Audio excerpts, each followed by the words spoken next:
이름을 읽고자 함이었사옵니다.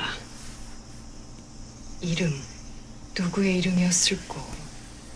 한 이방인의 이름이었사옵니다. 해서 읽게 되었느냐? 쓸 줄도 알게 되었사옵니다. 참으로 장하구나.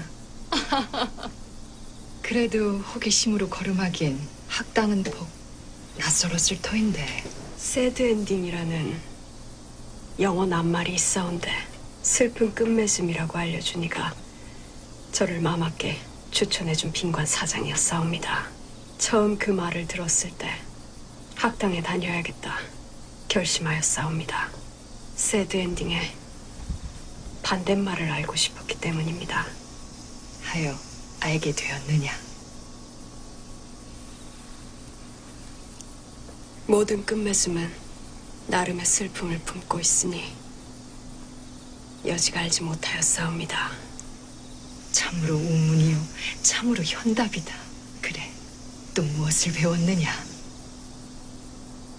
일거지혜를 얻는 글들은 시경의 글귀나 난설원의 글귀나 서양 서책의 글귀나 언어만 다르지 그 정신은 일맥상통한 듯하옵니다. 다만 하나에 하나를 더하면 둘이 된다는 산수의 약속이나 우리가 살고 있는 이 땅을 지구라 하며 그 지구는 둥글다 하는 과학의 법칙들은 매우 흥미롭사옵니다. 과연 일이 총명하니 조부께서 자랑스러워하시겠어? 응? 너를 보니 내 대안의 여인들을 위해 학당을 세우는 일이 헛된 일은 아닐 것 같구나. 이 장면은 저기 한때 그 인기리에 방송된 미스터 선샤인의 한 장면입니다. 이게 여자 주인공이 왕비와 나누는 대화인데 특히 저기 후반부에 서양 학문 즉 과학을 접한 그 소회를 말하고 있죠.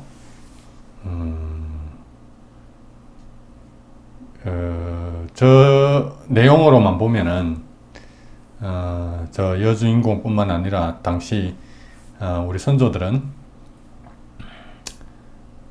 지구가 둥글다는 것에 대해서 아주 새삼스럽게 느끼고 있네요. 저 장면이 어떻게 보면은 많은 것을 참 은유적으로 시사한다고 할 수 있는데요.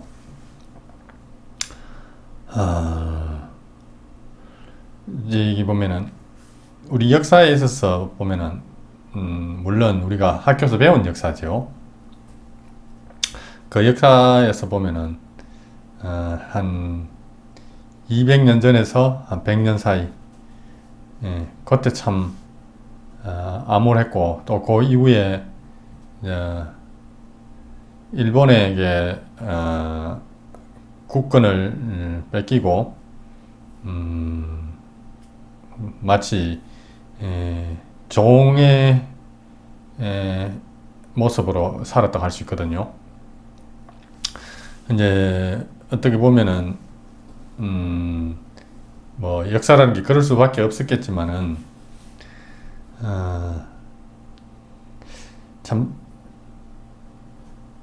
민족의 한 사람으로서 뭐 내뿐만이 아니라 대부분의 한국인들이 그렇게 느끼는 바겠죠. 저 때는 참 암울했다. 또 뭐 좀 더 앞서 나가는 생각을 하는 이들은 또 이런 말을 하죠. 저 때 우리 민족이 좀 더 나은 선택을 할 수는 없었는가, 좀 더 단결을 할 수는 없었는가, 뭐 어떤 또 말은 뭐 일본처럼 뭐 빨리 변화하는 세계에 적응할 수는 없었는가. 또 어떻게 보면은 서양이 저렇게 앞서 나가는 처럼 보이죠. 과학기술 모든 면에서. 그래서 이 동양에, 특히 동아시아에 우리 선조들을 계몽시켜주는 그런 시기라 할 수 있죠. 그런 여러 종 왕들을 보면은 우리가 쉽게 하는 착각 중에 하나가 뭐냐면은 참 저 당시 우리 민족은 참 한심했다 뭐 그런 건데 그런 생각은 잘못되었다 할 수 있죠. 왜냐면은 우리가 일단 배운 역사가 거짓이고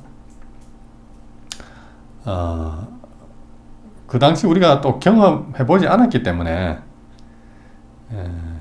지금 현재의 시각으로서 그때 당시를 뭐 판단한다는 것은 참으로 어리석은 발상이죠. 언뜻 보면은 역사라는 것이 우리 인류가 만들고 써 나가는 것 같지만은 사실 그렇지 않습니다.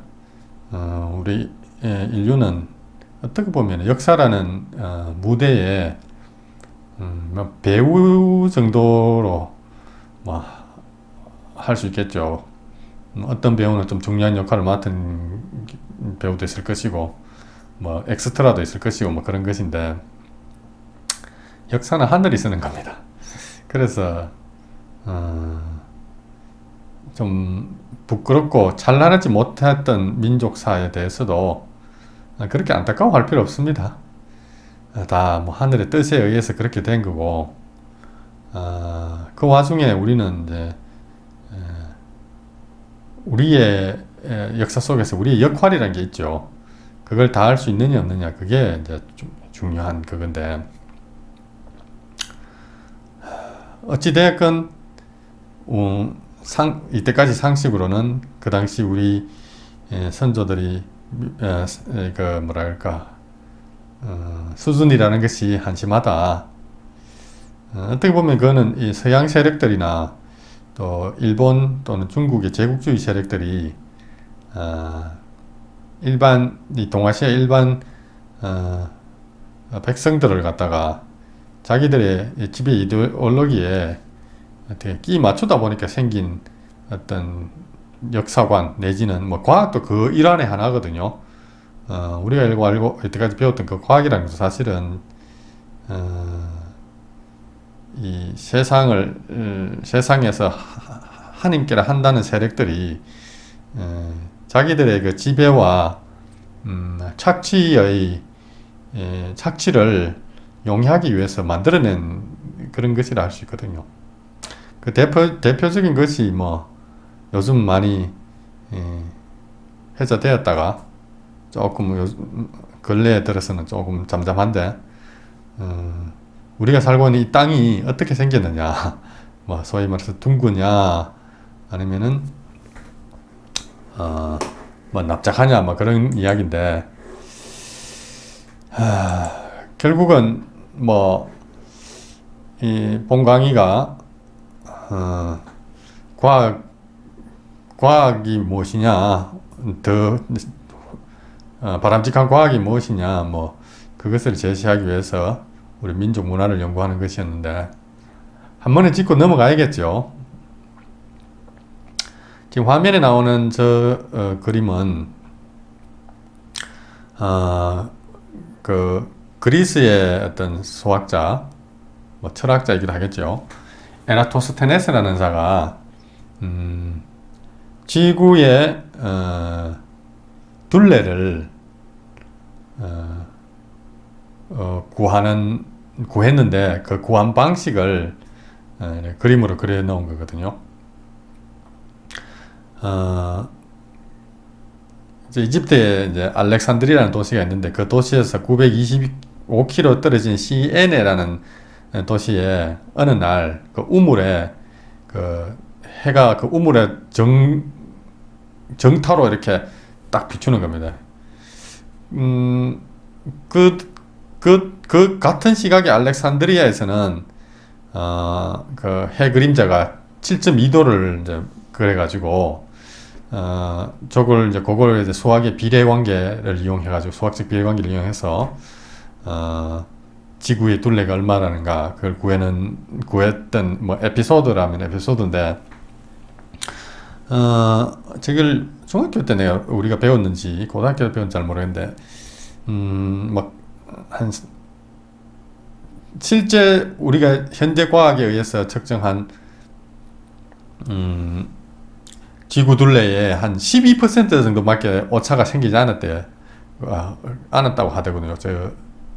저 에레토스테네스 저 양반이 저기 계산한 저 방법에 의하면은 이 그림은 좀 그럴 수도 있는데, 지도를 한번 볼까요?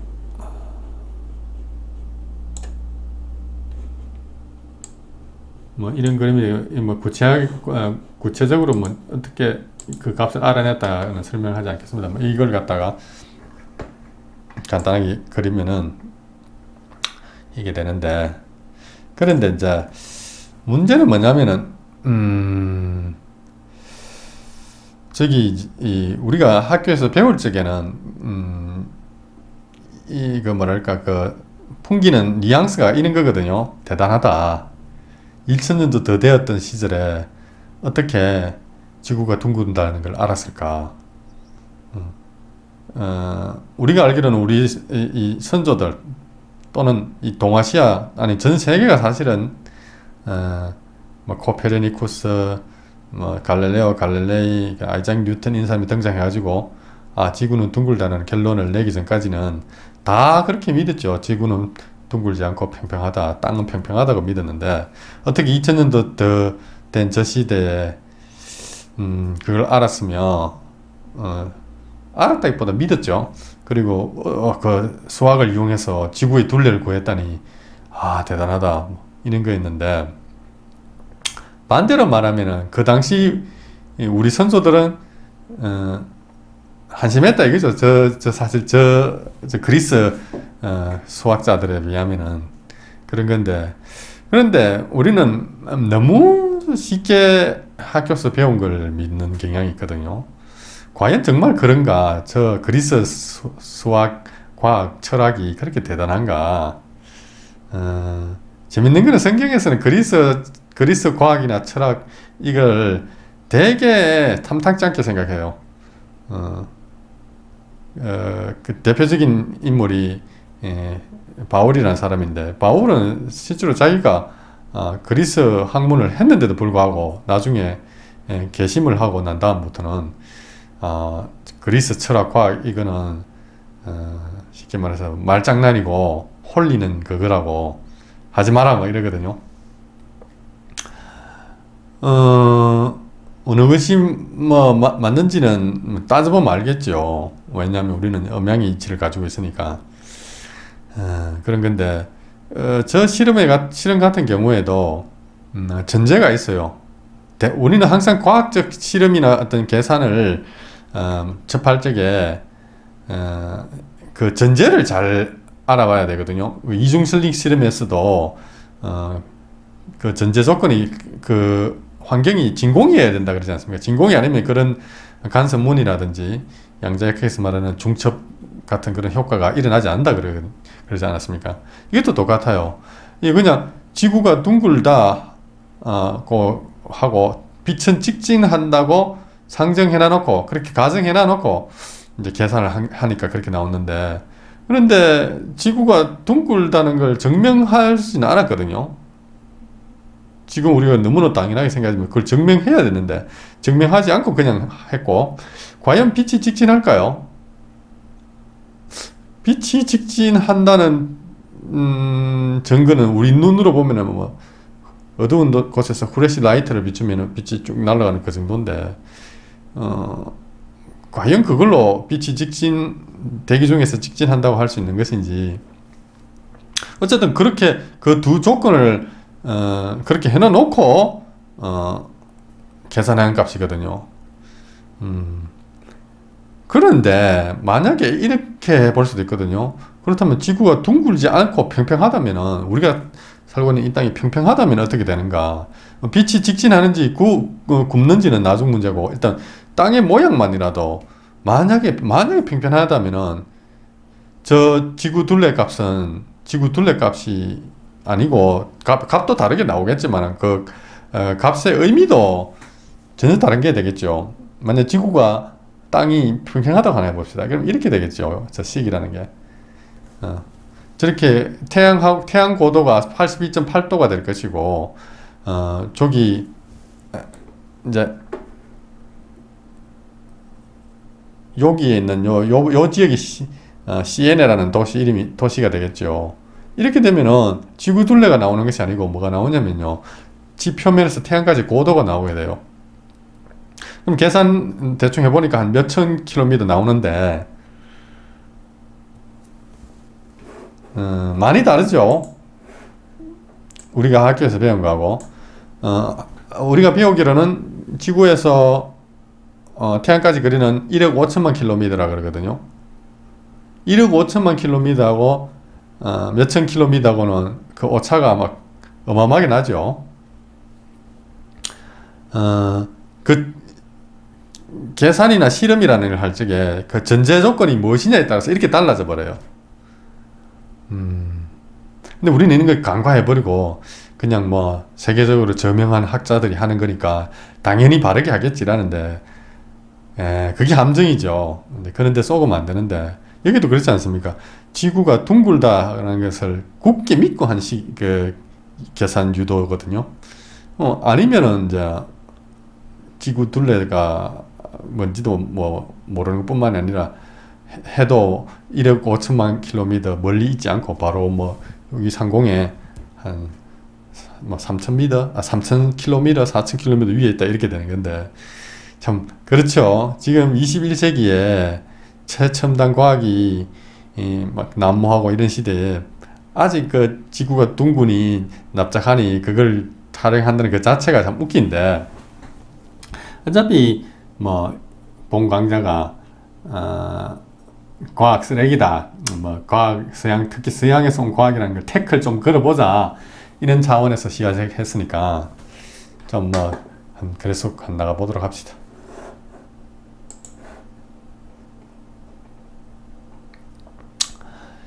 자, 이 그림은 지구가 우리가 사는 땅이 이렇게 생겼다고 하는데, 여기에 대해서 한번 생각해 볼 게 있거든요. 지금 여기는 이제 이쪽 부분은 밝은 부분이고 저쪽 어두운 부분인데, 이 구체라면은 저쪽에 태양이 빛을 비추면은 저런 식으로 되겠죠. 한반도도 보이는데,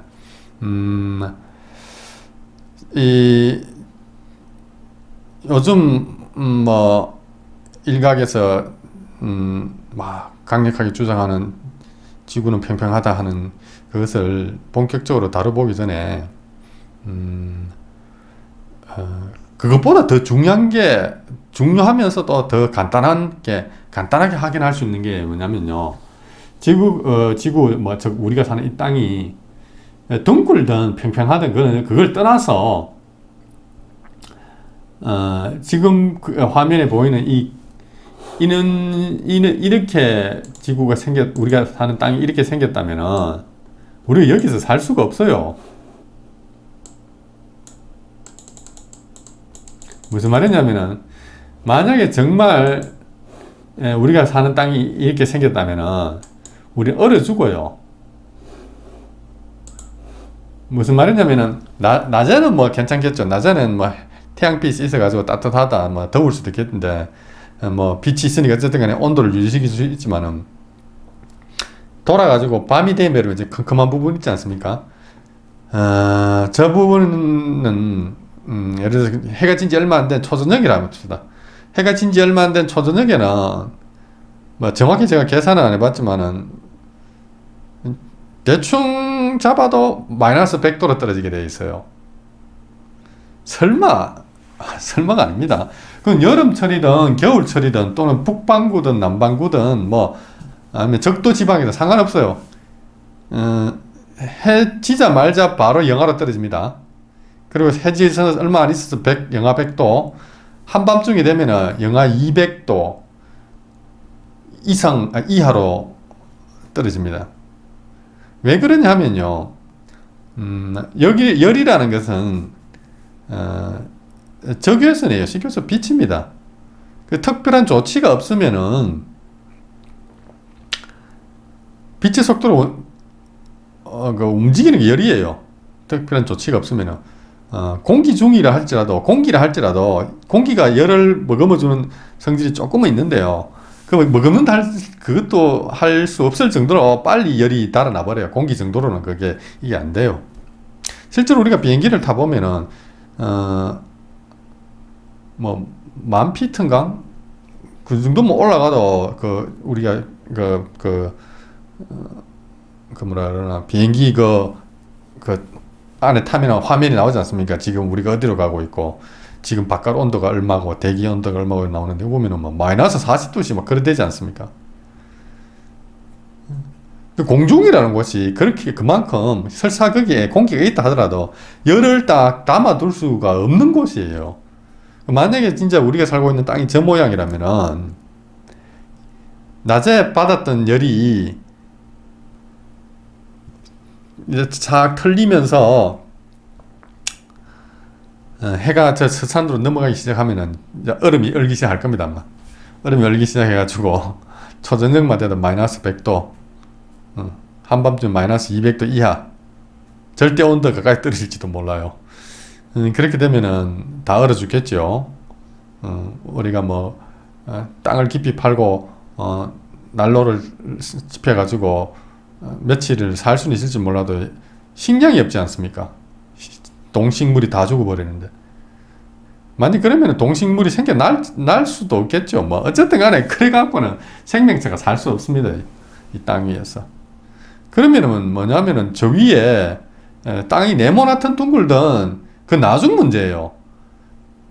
땅이 네모나든 둥글든 우리 지금 현재 우리 이런 모습을 하고 있는 생명체가 이 지구상에서 살려면은 뚜껑이 있어야 돼요. 뚜껑. 열이 못 날아가게 하는 뚜껑. 뚜껑이 있어가지고 보온을 해줘야 됩니다. 안 그러면은 다 얼어 죽어요. 우리 현대인들이 보면은 참 쉽게 잘 속죠. 그리고 뭐 옛날 그 선현들의 말씀, 특히 경전, 종교 경전은 막 없이 얘기 가지고 그때 사람들은 뭐 아주 지성이 덜 발달해 가지고 우리처럼 이런 생각을 못했을 거라 하면서 우리는 과학도 있고 뭐 되게 수준 높은 사고를 하는 것처럼 착각해 가지고 그런 것들을 무시하는 경향이 있죠. 뭐 창세기 1장에 보면은 창세기 1장의 둘째 날에 궁창이라는 걸 만든다 그러거든요. 하나님이 궁창이라는 걸 만드는데 그게 바로 뚜껑이에요. 위에 뚜껑이 있어가지고 그게 아주 중요한 역할을 하거든요.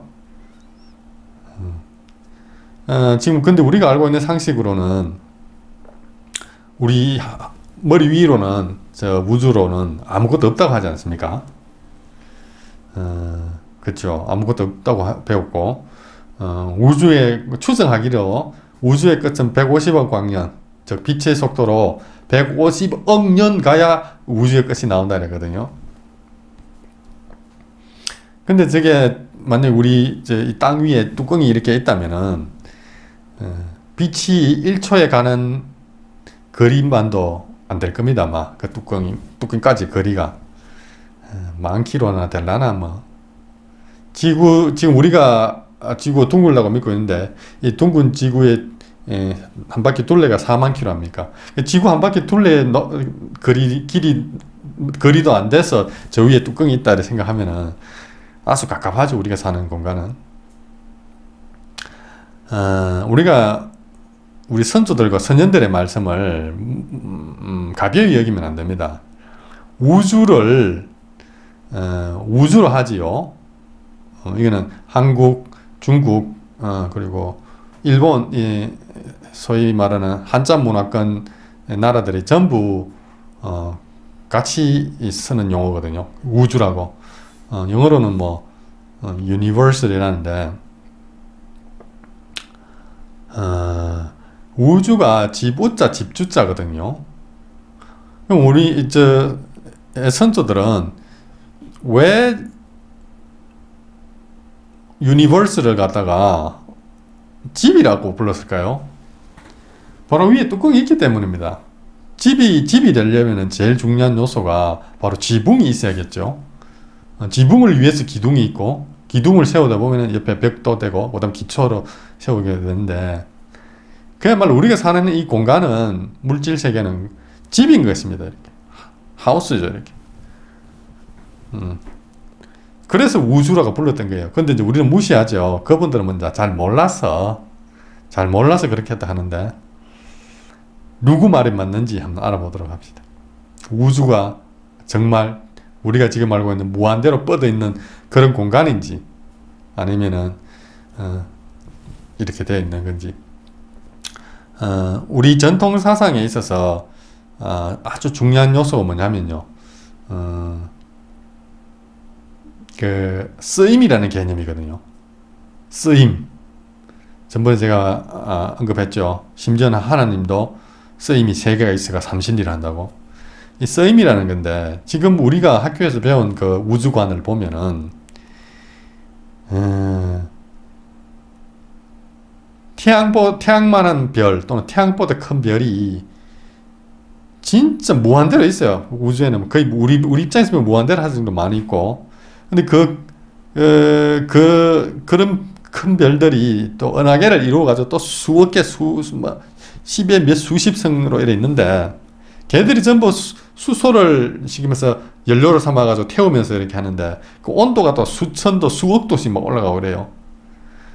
근데 우리 선두들이 가르쳐 주신 그 음양의 이치, 천지인의 또 차원에서 보면은, 걔들 아무 쓰잘데없이 에너지만 낭비하고 있는 거예요. 수소를 요즘 수소 시대라 그래가지고 수소 에너지 이러는데, 그 귀한 수소를 갖다가 쓸데없이 태우면서 몇 억 도씩 낭비지 않습니까? 좀 이상하지 않나요? 그런 게 왜 필요할까요?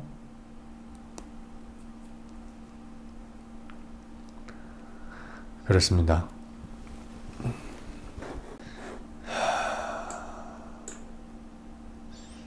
우리가 또 하나 잘못 알고 있는 게 뭐냐면은,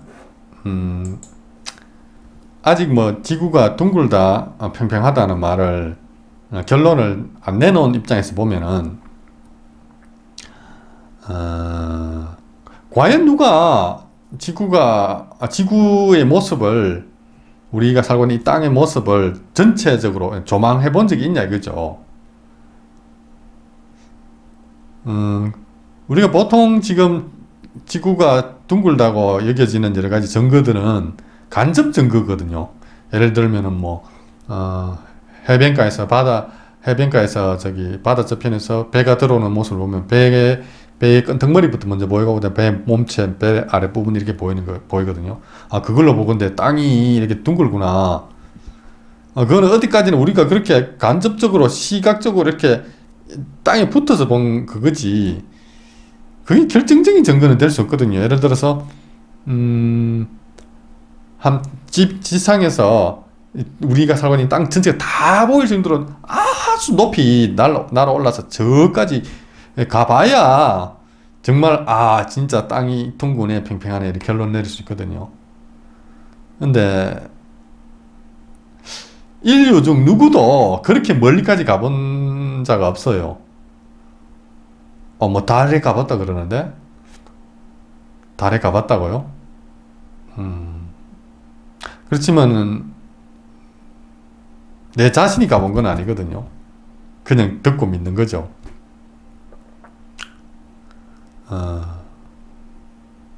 또 아니면은 여러 가지 우주 왕복선이라든지, 심지어는 얼마 전에 미국 나사에서 화성에다가 우주 탐사선을, 무인 탐사선을 보냈다고 그러지 않습니까? 그런 장치를 가지고 멀리까지 가서 지구를 찍은 사진을 찍으면 지구의 모양을 알 수 있지 않느냐 이렇게 말할 수 있지만은, 과연 지금 이때까지 우주에서 지구를 바라본 그 사진을 보면은 실사 사진은 없어요. 또 상투적인 변명, 그 상투적인 어떤 거기도 한데 실사 사진은 없고 다 그래픽입니다. 왜 실사가 없을까요? 보안이라서 그러나? 국가 정보에, 국가 안보에 관한 보안이라서 그런지 모르는데, 실사 없습니다. 실사 없고, 우리가 경험하지 않았거든요. 그냥 우리가 언론에서, 우주인들이 달에 갔다. 우주 왕복선으로 해가지고 지구를 몇 바퀴 돌다가 내려왔다. 화성 탐사선이 화성에 가서 화성 표면의 사진을 찍어 왔다. 이랬는데, 글쎄요. 그걸로는 완전한 증거가 될 수는 없거든요. 그 결과적으로, 결론적으로 원점으로 가게 되어 있어요. 과연 그 높은 곳에까지 간 자가 있느냐.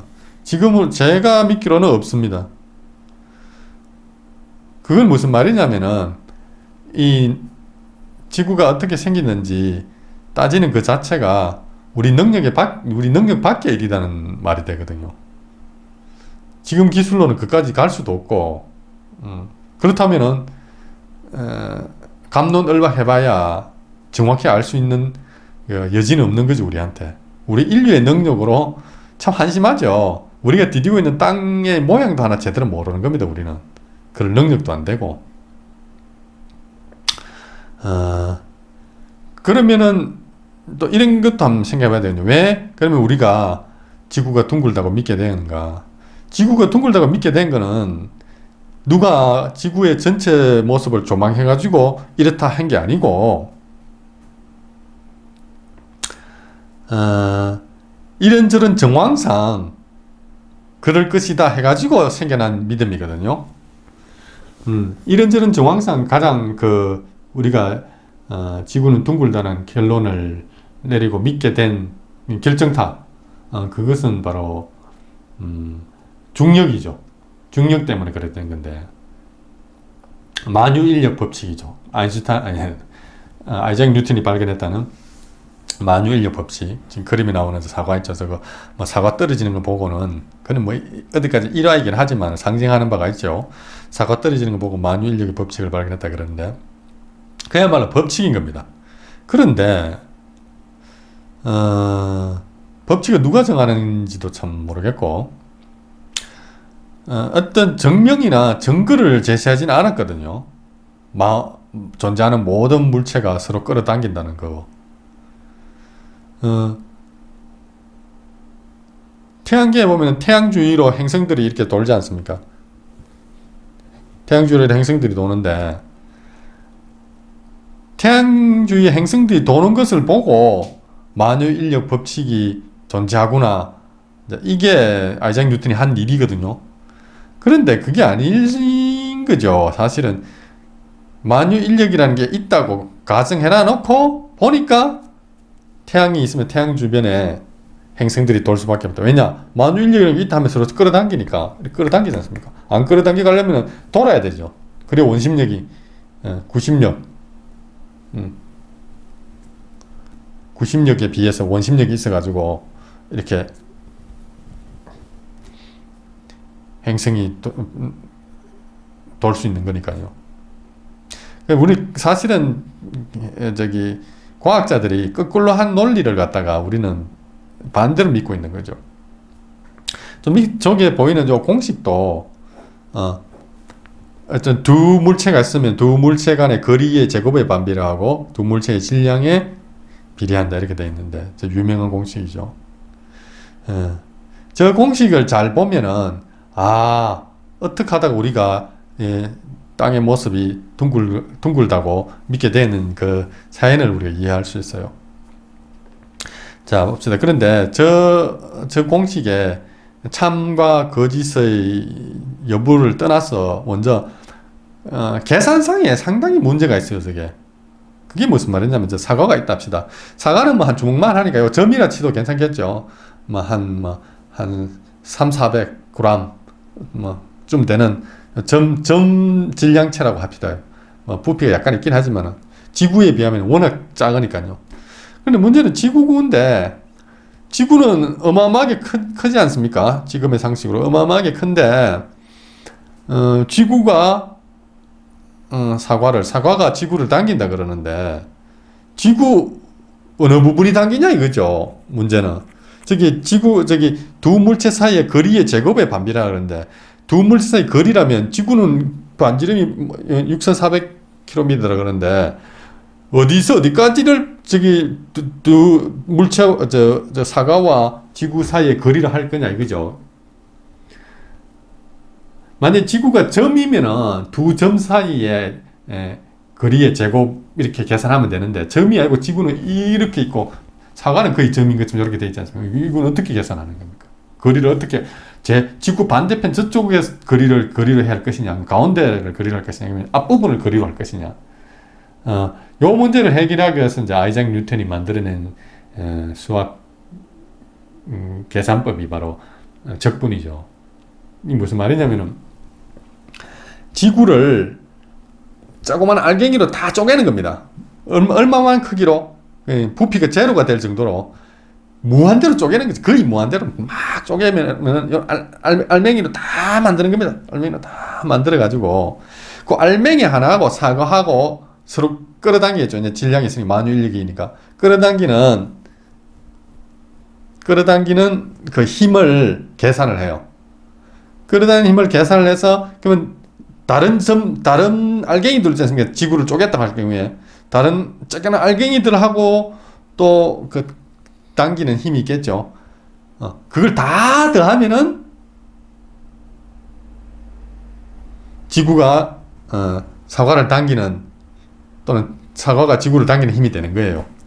그걸 엄격히 구하려면 이제 적분이라는 방식을 취해야 되는데 그것도 문제가 있는 게 뭐냐면은 그렇게 할 경우에 지구의 그 물질의 구성이 아주 균일하게 되어 있다. 균질되게. 밀도가 어떤 곳은 높고 어떤 곳은 낮고 이런 게 아니고 딱 같은 밀도를 가지고 있어야 그게 사실상 계산이 가능하거든요.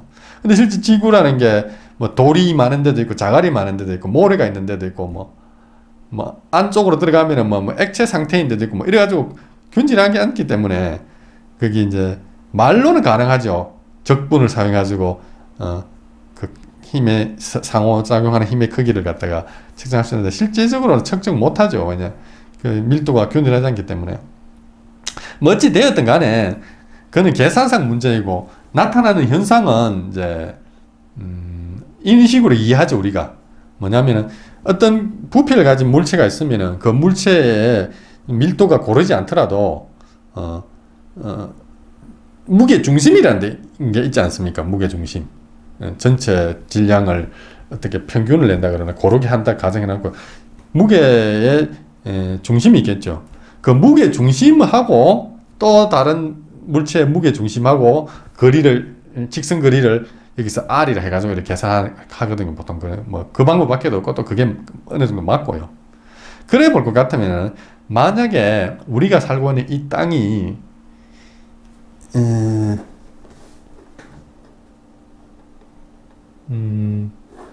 이런 모양을 할 것 같으면 자 우리가 살고 있는 이 땅을 한번 봅시다. 만약에 우리가 살고 있는 이 땅이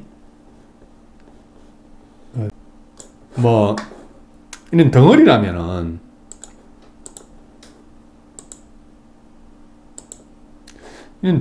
자 이게 우리가 살고 있는 땅이라는 가정을 하나 봅시다. 우리가 저 직사각형 윗부분에 살고 있어요. 윗부분에 밑에 땅이 이렇게 윗부분은 평평하고 땅 전체는 이렇게 사각형 직육면체를 할 수 있겠죠. 부피를 가지는. 그러면은 무게중심은 뭐 대략 잡았을 적에 지금 그림에 나오는 저 부분이 이제 무게중심이 되겠죠.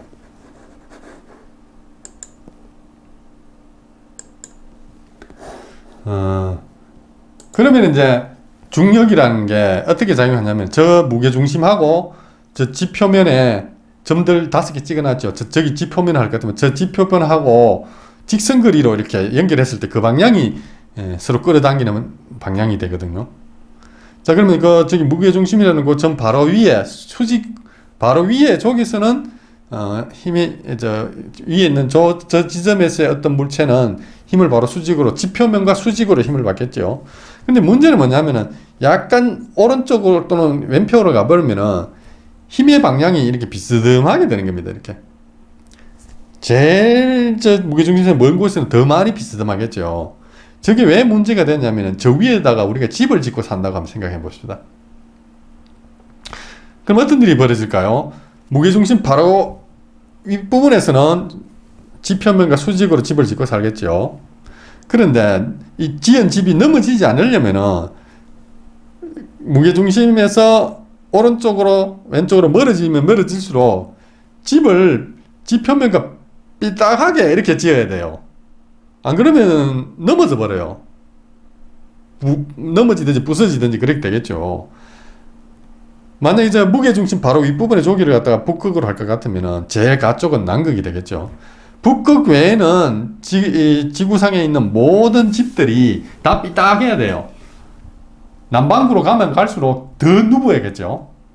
피사의 사탑은 뭐 아무것도 아니죠. 그에 비하면 완전히 거의 눕듯이 집을 지어야 돼요. 왜냐면 무게중심을 해서 저렇게 잡아당기니까. 이제 과학자들이 이제 그래서 지구는 둥글구나 이런 결론을 낸 거예요. 봐도 눈으로 보고 둥그네 이게 아니에요. 저것 때문에 그래요. 저렇게 해놓고 근데 우리가 이 지구상에 집을 지어 보면은 어느 곳에 집을 짓든 다 지표면과 수직으로 이렇게 짓잖아요. 나무들도 그래요. 뭐 특별히 뭐 상처를 입었거나 어떤 눌려가지고 삐딱하게 자라는 나무가 좀 있긴 하지만은 거의 대부분의 나무들은 지표면과 수직으로 이렇게 자라죠. 중력의 반대 방향으로 이렇게 자라지 않습니까? 이렇게. 그게 무슨 말일까요? 만약 지구가 둥글지 않다면은 비스듬하게 자라는 나무도 있어야 되고 비스듬하게 집을 지어야 되고 이러는데 그런 게 없는 걸로 봤을 적에 중력 방향과 지표면하고 수직이 모든 지점에서 수직이 되는 방법은 둥근 것밖에 없는 거예요. 이렇게 되겠죠. 집을 이렇게 지어야 된다 이 말이죠. 안 넘어지려면 집이. 근데 이렇게 짓는 집은 없지 않습니까? 우리 아무리 봐도 집은 다 지표면과 수직으로 서지. 그래서 이게 나온 거예요.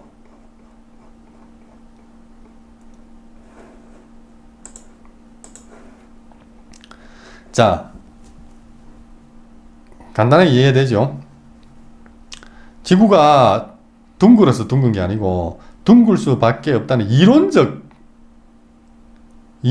추론에 의해서 그렇게 결론이 났던 거예요. 둥글면은 지표면에 수직한 집들이 지어지겠죠. 지금 우리가 경험하고 있는 것처럼. 그럼 무슨 말이냐면은 저런 그림을 그렇게 된 게 중력이라는 것 때문에 중력 좀 더 정확하게 말하면 만유인력이죠. 모든 물체를 서로 끌어당긴다는 거. 그런데 말합니다. 모든 물체가 서로 끌어당기지 않으면은 어떻게 될까요? 모든 물체는 서로 끌어당기지 않는다면은 아까 이 그림 자체가 우리 이 그림을 가지고 걱정할 필요가 없는 거죠. 이게 문제였지 않습니까? 이걸 가지고 우리가 걱정할 필요가 없는 거죠. 이런 그림을 그릴 필요가 없는 거예요. 왜냐? 물체와 물체 사이에 당기는 힘이 실제로 없었다 이래버리면은 평평한 상태에서도 집을 수직으로, 지면에 수직으로 다 지을 수 있는 겁니다.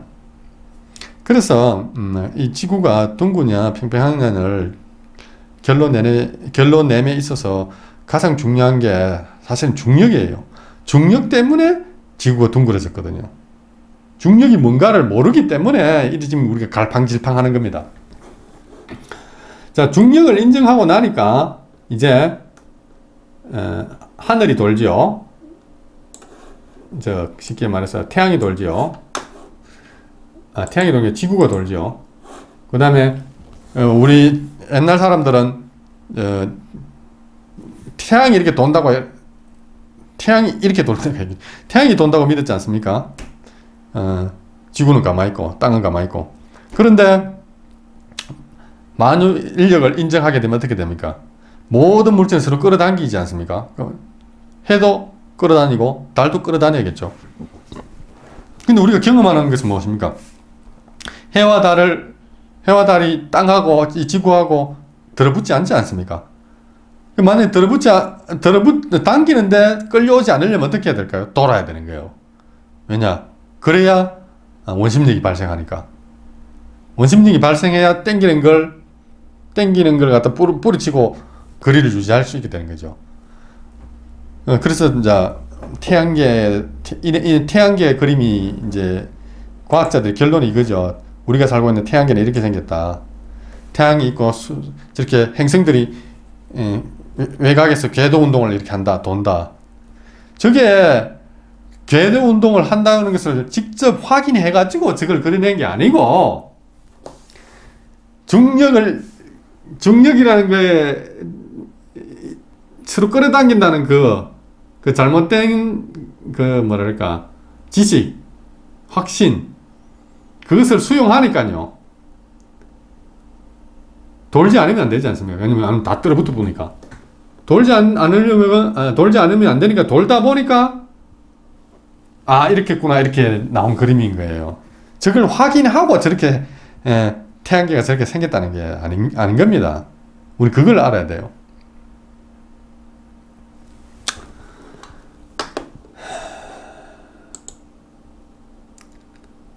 자, 그러면은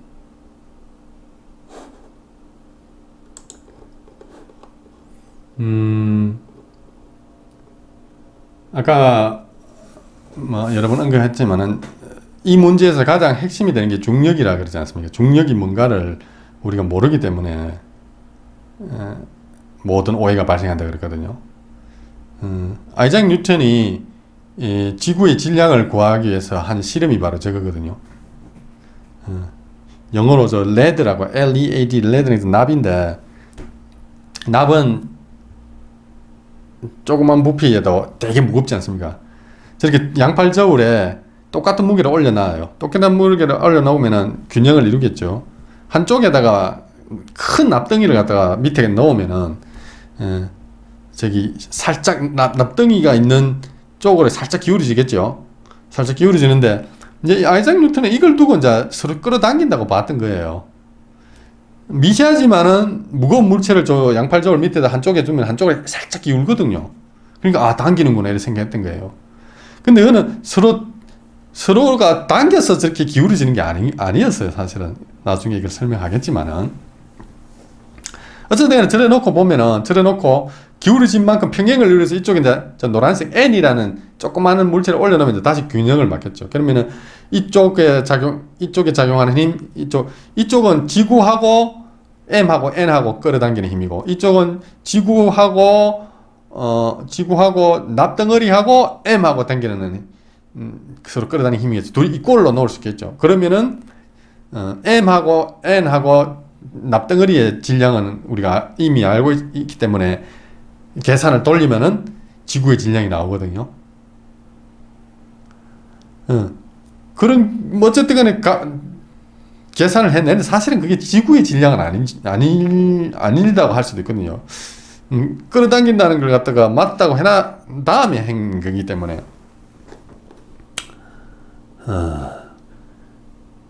그러면은 이런 생각을 할 수 있는데, 중력이 관건이라면 중력이 무엇인가를 알아내야 되지 않습니까? 근데 중력이 이때까지 과학이 이렇게 발달해서 중력이 정확히 뭔가를 아는 밝혀낸 과학자는 없거든요. 아인슈타인도 그거 알아내보려다가 죽을 때까지 연구하다가 결국 모르고 죽었죠. 그래서 뭐 자연계는 4가지 힘이 있다는데, 그 4가지 힘 중에 사실 중력이 제일 까다롭거든요. 강한 핵력, 약한 핵력, 전자기력은 어느 정도 뭐 통합했다 그러는데, 내가 보기엔 통합도 아닌 것 같은데, 이미 우리는 저번 강의에서 다 설명했죠. 강한 핵력이 무엇인지, 약한 핵력이 무엇인지, 전자기력이 무엇인지, 그거 다 설명했지 않습니까?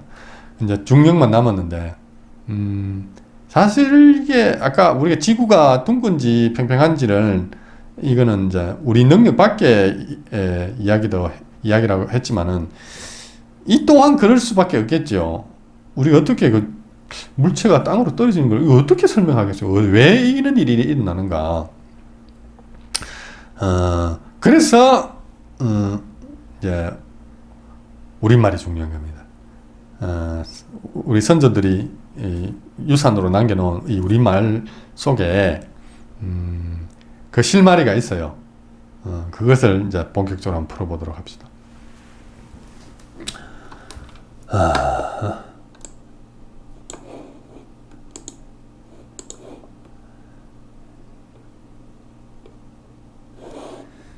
자, 전부터 다 봐버리면 재미가 없으니까 한자를 일단 보도록 합시다. 여기에 콕자인데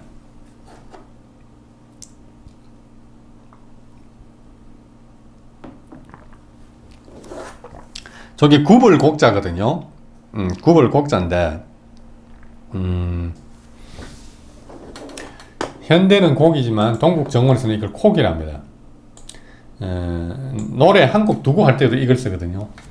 굽을 곡자인데 이 굽을 곡자가 참 재밌어요. 이 굽을 곡자를 잘 보면 중력이 어디서 오는지 어떻게 작용하는지 그걸 알 수 있어요. 굽을 곡자를 갖다가 분해를 하면 이렇게 되거든요. 자, 날일자에다가 칼도자. 날이라는 건 해가 아니라는 건 벌써 여러 번 언급했습니다. 날은 해가 아니고 날은 해 주변에 또는 하늘, 우리 지면 가까운데도 날이 될 수 있어요. 어쨌든 간에 모든 공간, 빈 공간, 이걸 날이라고 몇 번 언급했지 않습니까? 그래서 날이 있으면 날에 태양빛이 비추면 날씨가 된다 그랬죠. 그리고 그 날이 좋다. 날이 밝다는 말은 있지만 해가 밝다는 말은 없고 날이 떴다는 말은 안 하죠. 그 날이라는 것은 저 하늘 공간, 저쪽 공간에 뭐가 차 있는데 그걸 날이라 한다 하지 않았습니까? 그 다음에 고개 옆에 있는 짝대기 두 개라는 칼도란 뜻이거든요. 칼도인데 칼도를 이렇게 쓰기도 하지만은 또 저 부수자로 쓸 적에 저렇게 쓰기도 하거든요. 칼은 원래 우리 옛날 말로 보면은 갈이죠, 갈. 칼을 갈이라 하는 이유는 간단하다 그랬죠. 간단히 보면은 가르다. 뭘 가르는 도구라는 뜻입니다. 갈이라는 것은. 그래서 저렇게 두 글자를 저렇게 합쳐놓고 보면은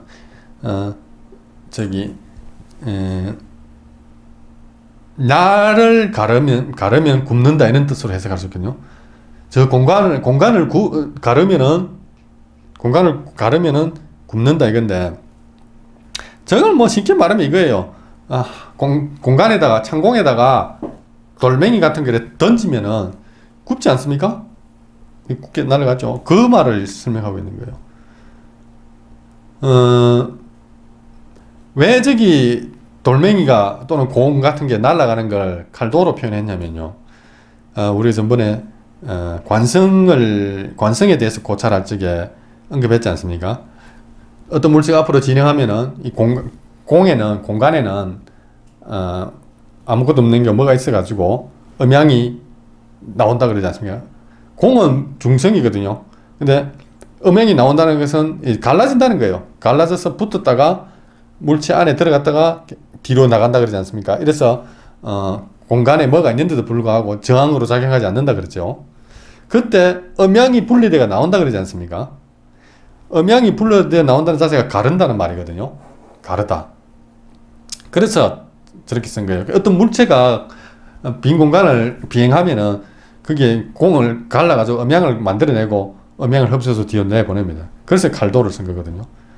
뭐 쉽게 말해서 던지면은 포물선을 그리죠. 그게 굽는 거 아닙니까? 그걸 설명하고 있어요.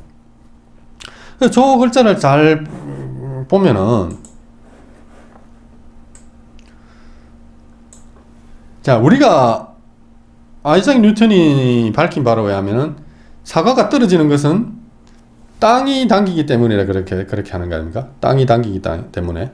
그런데 분명히 굽는 현상이, 물체가 날아가면서 포물선을 그리는 현상은 날을 가르기 때문에 일어나는 거예요. 땅하고는 관련 없는 겁니다. 날을 가른다는 거거든요. 즉, 날에 뭐가 있기 때문에 저 사과가 떨어진다는 거거든요. 그렇게 추론하는 게 합리적이지 않습니까? 그러면은 만유인력 법칙이라는 게 엉터리가 아니고 거짓이죠. 그러면 공간이 민다고 하는 게 맞죠. 공간이 위에서 아래로 미는 것이지 땅이 어떤 뭐 태생적으로 그런 잠재 능력을 가지고 있는 게 아닌 겁니다. 공간이 미는 거예요. 그러면 저 날이라는 공간이 어떤 물체를 땅으로 보내는 능력이 있다 이 말이거든요. 그 능력이 어떻게 발휘되는 거는 쉽게 이해할 수 있는데, 또 다른 한자를 한번 봅시다.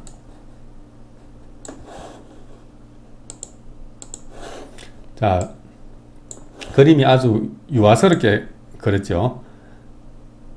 이 별성자를 한번 보세요. 별성자를 두 개로 분리하면은 밑에는 태어나다 할 때 그 날생자, 생겨나다. 그 다음에 날일자거든요. 저걸 쉽게 풀면은 날을 생겨나게 한다 이 말입니다. 별이라는 존재가. 이때까지 그런 생각 좀 해본 적 없습니까? 하늘에 저 많은 별들, 그리고 해, 달, 저 왜 있는 것일까? 해는 왜 있는지 우리가 이해를 할 수 있죠. 왜냐면 해가 없으면 죽어가지고 얼어 죽으니까 해가 있어야 만물들이 소생하는데. 근데 달과 별 같은 경우에는 저게 딱히 없어도 될 것 같기도 하고, 현대과학적 지식에 입각해서 생각해보면 그렇다는 거죠. 그런데 분명히 우리 선조들이 저 한자를 통해 밝히고 있는 바는 뭐냐면은, 별이 그냥 보기 좋아라고 반짝반짝 있는 게 아니고 뭐 역할을 한다 이거예요. 그 역할이 바로 날을 만들어내는 겁니다. 그 날이 텅 비어 있는 공간이 아니고 안에 뭐가 공간에 꽉 차 있다 이 말입니다. 그 꽉 차 있는 그것을 생산해내는 게 별이라는 거예요. 자, 그럼 이렇게 이제 유추할 수 있겠죠. 별이 반짝인다고 하면 됩니다. 별이 반짝이면 진동한다는 거죠. 웅짝, 웅짝, 뿡짝, 뿡짝. 뭔가 파동을 낸다고 이렇게 상상할 수 있거든요. 다 뭐 믿음의 문제긴 하지만 파동을 이렇게 뿡뿡 내뿜는 할 수 있어요. 웅웅웅 하면은 여태 노란 별 밑에 보면 이렇게 파동이 이렇게 별마다 하나 각자가 파동을 이렇게 낸다 할 수 있겠죠. 근데 저게 별이 바다에 모래알 만큼 많지 않습니까? 너무 많은 별들이 진짜 하늘 위에 있거든요. 그러다 보니까 그 왕왕왕 이렇게 하는 파동이 서로 중첩이 돼 가지고 이렇게 점점점 땅으로 내려올수록 이렇게 뭐랄까요, 산이나 골짜기가 완만하게 되겠죠. 이렇게. 그 어느 정도 그 서로 뭐 이렇게 하면은 어느 정도부터는 이제 뭐 거의 일직선 정도로 이렇게 될 수 있다고 할 수 있거든요. 즉 날이 이렇게 진짜 그 옷감 짤적에 시줄 나줄 할 때 그 날줄처럼 이렇게 한 방향으로 결이 쭉 생기는 겁니다. 이렇게 별이 만들어내는 그 파동에 의해서 이래 공간에 텅 빈 공간에 이렇게 결이 생기는 거죠. 이게 뭐 옷감을 짜는 저 길쌈 그게 비유할 것 같으면 이 목화가 있으면은 목화를 이렇게 막 하고 뭐 돌려가지고 실을 만들지 않습니까? 그 실을 만들어가 실을 다시 이렇게 하면은 시줄과 날줄이 되는 거거든요. 즉 별이 그는 마치 시줄과 날줄을 만드는 것처럼 그 실을 만드는 것처럼 그렇게 별이 이렇게 해가지고 날이라는 걸 베이스를 이렇게 깐다 이 말입니다. 그게 별이 하는 역할이 되는 거죠. 그게 위에서부터 내려오겠죠. 내려오면은 물체가 닿으면은 내려가는 겁니다. 이렇게. 그 문제가 되는 이렇게 되는 거죠. 자, 날이라는 것은 보면은 분명히 한 방향이니까 음양은 존재하지 않지 않습니까? 음양은 없지요. 음양은 한 가지니까 나중에 저게 태양빛하고 태양빛이 아니죠. 태양에서 나오는 그거 하고 합쳐지면은 날씨가 돼가지고 빛이 생성되는 거거든요. 그때는 음양이 생기지만 저 상태는 지금 음양이 아닌 상태고 중성이라 할 수 있겠죠. 물체가 있지 않습니까? 물체가 전하를 띄지 않고 그래서 공기 같은 거 또는 뭐 공이라도 괜찮아요. 이런 물체들은 다 중성이거든요. 물론 안에 들어가면은 플러스 마이너스 N극, S극이 다 있지만은 전체가 중성이면 돼. 그러니까 이게 날이라는 것도 음양이 없는 상태, 중성이고 중성대 중성에 의해서 힘이 작용하려면은 별거 없어요. 그냥 같은 성질이니까 미는 거예요. 이렇게 밀도가 저 별하고 가까운 데는 밀도가 높고 땅으로 내려오면서 밀도가 낮았죠. 그래서 뭐 밀도가 높은 곳에서 밀도 낮은 곳으로 밀어 내려오는 겁니다. 그러면은 이 물체가 떨어지는 거예요. 그게 우리 선조들이 가르쳐준 중력의 비밀이에요. 별이 아주 중요한 역할을 하고 있죠. 별이 없으면 중력도 없고 빛도 없어요. 물론 해가 없어도 그렇겠지만. 그런데 만약에 우리가 학교에서 배웠듯이 별들이 저 광활한 우주에 막 아무데나 막 흩어져 있고 이러면은 우리가 저기 배운 지구과학적 상식 그게지 않습니까? 중력장이라는 것은 어떤 공간과 가리지 않고 그냥 막 전달된다고. 근데 별이 없으면은 중력이 안 생겨요. 우리가 이때까지 배워왔던 또는 그려왔던 그 우주관이라는 게 있어요. 얼마나 우리 선조들의 관점에서 보면은 얼마나 터무니없는 걸 알 수 있겠죠. 뭐 물론 우리 선조들도 잘 모르고 저렇게 미신처럼 저래 믿었다고 해버리면은 할 수는 있겠지만은 과연 그럴까요? 그분들이 그렇게 호락호락하고 만만한 분들이 아닙니다.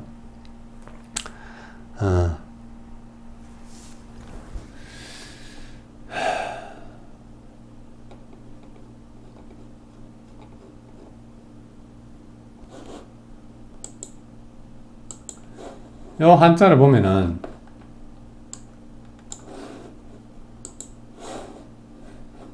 농사거든요. 농사짓다 농사인데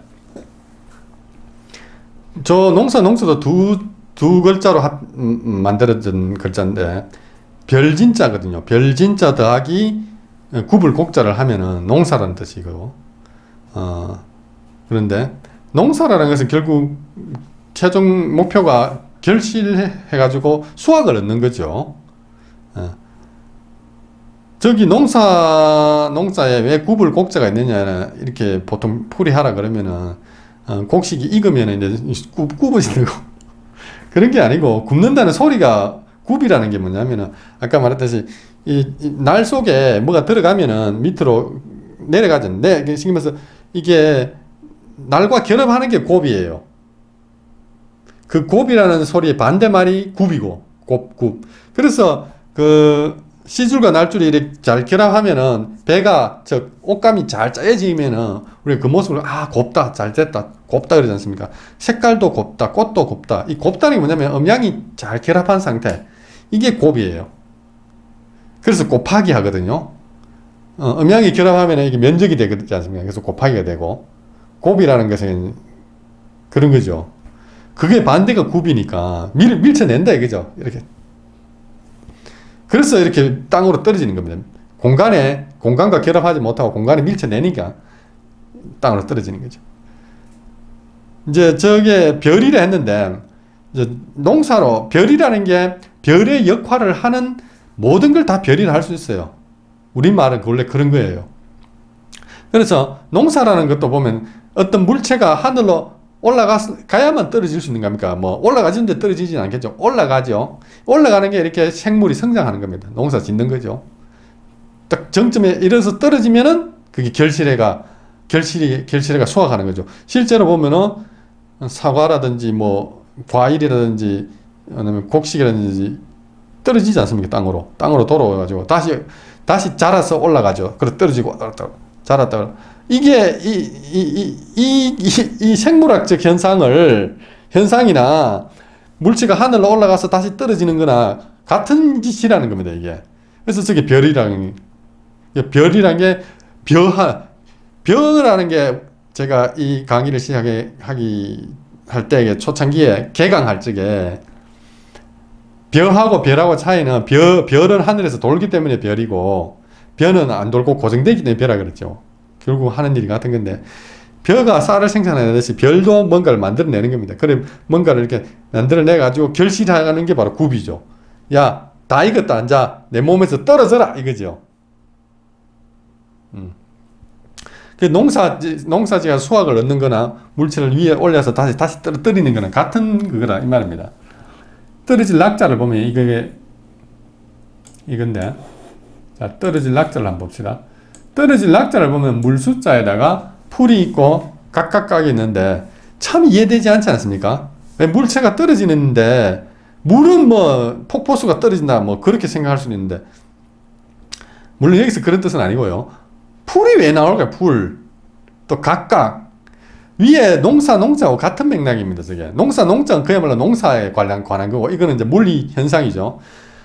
자, 풀이라는 거 보면 풀이 자라죠. 풀이 땅에서 자라 올라갑니다. 이게 땅에서 올라가는 게 뭐로 비유할 수 있냐면은 물체를 하늘 위로 올리는 거죠. 풀이 자라서 그 위에서 풀이 다음 생애를 위해서 씨를 맺지 않습니까? 씨를 맺어가지고 씨가 땅으로 떨어지는 물체가 땅에 떨어지는 게 똑같은 거예요. 그 각각이라는 게 뭐냐면 씨가 생겨서 풀 본체하고 분리된 게 각각이거든요. 이렇게 돈다 이거죠.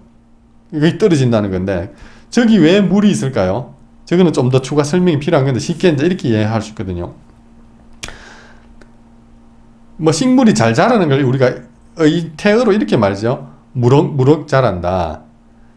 그게 물억인데 물억 아닙니까? 물억.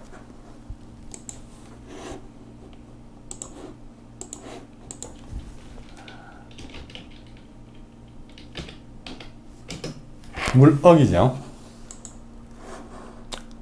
무럭무럭 자라는 물억인데 원래는 저기 원수 모마 전도로 올리면 머럭이 되겠죠. 머럭머럭 자란다 이렇게 되는데 그 풀이 자라게 한다 이 말입니다. 머럭머럭 자란다. 그리고 그 풀에서 떨어지면은 물체가 떨어지는 건데 그렇다고 해서 저기 진짜 생물학적 현상을 설명한 게 아니고요. 생물학적 저 현상하고 물체가 하늘로 올라가서 떨어진 거하고 같은 이치라는 겁니다. 그러면 저 하늘 위에도 물이 있고 풀이 있다는 거예요. 그건 다음 시간에 설명할 텐데요. 저 위에도 물이 있고 풀이 있어요. 그래서 떨어지면 각각이 되는 거예요. 서로 분리해가지고. 그 뭐 메커니즘이 어떻게 되고 어떻게 되고 그거는 나중 문제고 중요한 거는 물체가 떨어진다는 거는 아래에서 땅이 땡기는 게 아니라는 걸 우리가 빨리 알아야 돼요. 위에서 미는 거예요. 날이 내려오면서 이렇게 미는 거죠.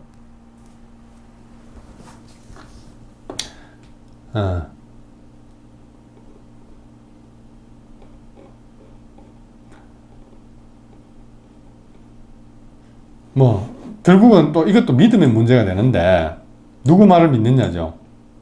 제가 여러분들 늘 동포라 그러지 않습니까?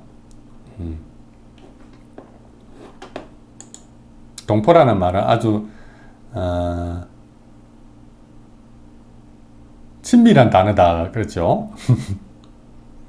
생명부지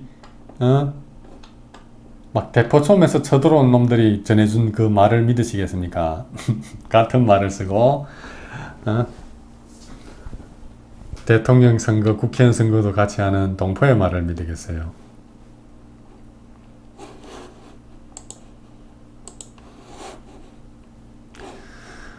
자, 보면은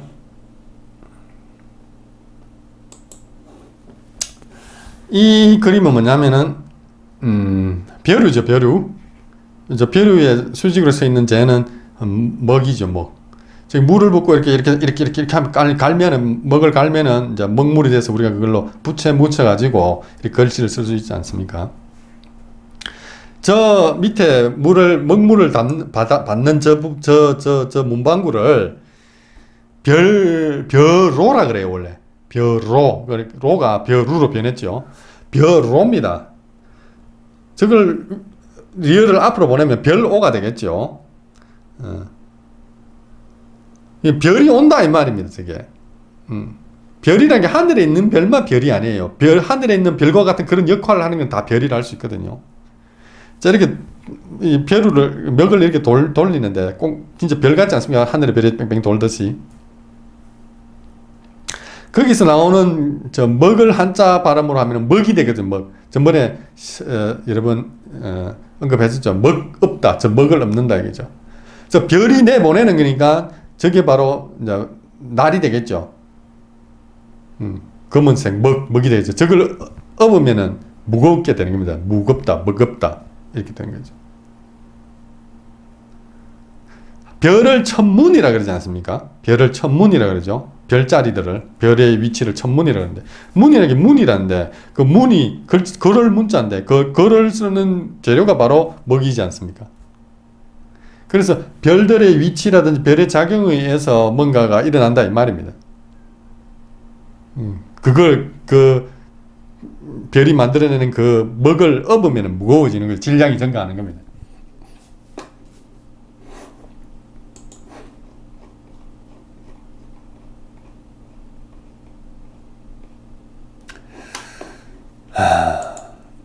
오늘 강의를 들어보시니까 기분이 어떻습니까? 뭐 어떻게 보기에 따른 되게 충격적인 것일 수도 있는데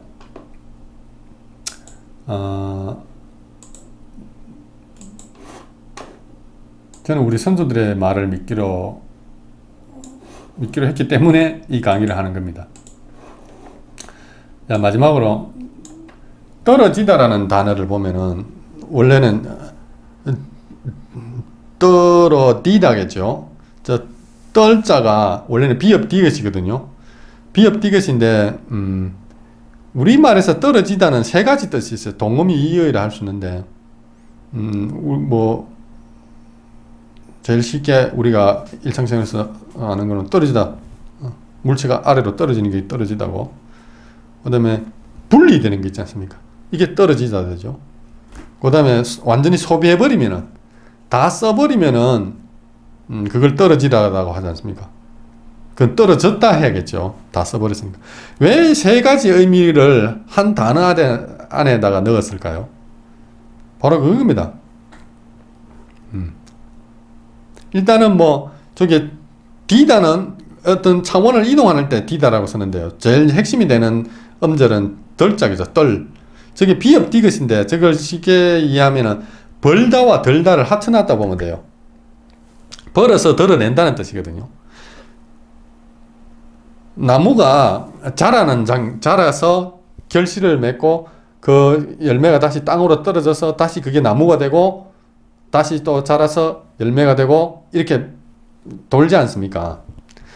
그 씨가 땅에 떨어져서 나무로 자라는 게 바로 벌다예요. 뭘 벌어들인다. 벌어들인다. 그 다음에 다 자라서 그 나무 본체에서 떨어지죠. 그거는 덜다예요. 원래 있던데 덜다. 무게를 줄이는 걸 덜다라 그러지 않습니까? 덜을. 그래서 떨어지다 이렇게 된 거죠. 실제로 어떤 물체를 여기서 뭐 손으로 밀어 올리던 뭐 대포로 쏘아 올리던 위로 탁 올리면은요. 올린다는 게 뭐냐면은 그래서 손으로 이렇게 물체를 위로 탁 올리면은 물체는 내 손으로부터 뭔가를 받아요. 이렇게 벌어들어요. 이렇게 벌어들어 가지고 올라가서는 내려오면서 또 그거 내놓죠. 이렇게 실제로 내놓아요. 음양을 이렇게 내놓아요. 벌었다가 드러내고 올라가면서 막 쌓이겠죠. 요 위에 우리 전번에 관성에서 배웠었죠. 쌓여가지고 막 들어붙었다가 다시 내려가면서 또 다시 막 내고 그래서 떨어지다 이래 되는 거죠. 근데 다 떨어졌다, 즉 소비를 다 했다는 말은 이렇게 벌어들었다가 다시 내려가니까 이제 운동 에너지, 이게 소위 말해서 위치 에너지를 벌었다가 운동 에너지로 소비하는 거 아닙니까? 그래서 저 떨어지다는 말 속에 세 가지 뜻이 있는데 그게 다 이렇게 연결이 되죠. 앞으로 조금 오늘은 좀 피상적으로 중력이 어떻게 작용하는가는 좀 피상적이긴 한데 좀 더 정확하고 더 섬세하게도 다다음 시간 계속 참고해 보도록 하겠습니다.